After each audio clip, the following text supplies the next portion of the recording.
America की director national intelligence तुलसी Gabbard जी ने भी अब इलेक्ट्रॉनिक वोटिंग मशीन को लेकर जिस प्रकार की समस्याएं अमेरिका की सरकार की ओर से जाहिर की हैं, वो ईवीएम की विश्वसनीयता पर बहुत बड़ा सवाल खड़ा करता है। अमेरिका की डायरेक्टर नेशनल इंटेलिजेंस तुलसी गबार्ड जी ने 3 महत्वपूर्ण बातें कही। पहला, ईवीएम की जो मशीन है ये सारी हैकेबल हैं, यानी इन्हें हैक किया जा सकता है। दूसरा, ईवीएम मशीन्स पर विश्वास नहीं किया जा सकता। ये उनकी रिसर्च ने और उनकी एजेंसीज ने अमेरिका की पाया है। और तीसरा, ईवीएम में डाला गया वोट कभी भी बदला जा सकता है बजाय उसके जिसके हक में दिया गया हो।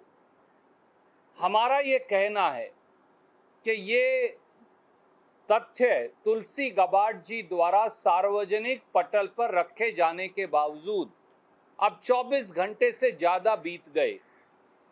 इलेक्शन कमीशन ऑफ इंडिया और चीफ इलेक्शन कमिश्नर चुप क्यों हैं? दूसरा सवाल है, प्रधानमंत्री मोदी जी, एनडीए की सरकार और बीजेपी पूरी तरह से चुप्पी क्यों साधे है? तीसरा सवाल है, सोर्सेस के द्वारा इलेक्शन कमीशन प्लांट करके ये कह रहा है कि ईवीएम बिल्कुल ठीक है, सामने आकर सीईसी ये बात क्यों नहीं कहते?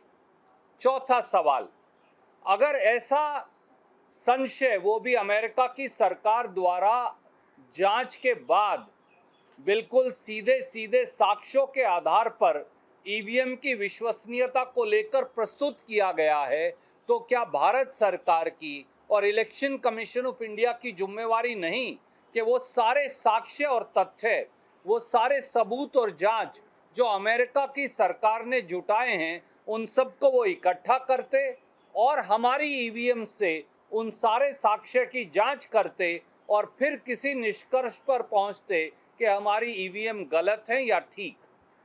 और पांचवी बात, अब ईवीएम का मामला सुप्रीम कोर्ट को क्या इसका सुओ मोटो संज्ञान नहीं लेना चाहिए, क्योंकि निष्पक्ष चुनाव बेसिक स्ट्रक्चर संविधान का हिस्सा है और अगर ये सही है तो निष्पक्ष चुनाव जो है वो प्रजातंत्र का और संविधान का मूल आधार है। और अगर वहाँ कुछ गड़बड़ है या वहाँ कुछ संशय है तो पूरी चुनावी प्रक्रिया और प्रजातंत्र की जो हमारी पवित्र गंगा जमुनी धारा है उसी पर सवाल खड़ा होता है। हमारी ये मांग है कि election commission of India, chief election commissioner, प्रधानमंत्री, एनडीए सरकार सामने आकर देश के सामने खड़े इन संशयों का जवाब दे, वो भी तब जबकि बहुत जल्द अन्य राज्यों के अंदर भी चुनाव होने वाले हैं।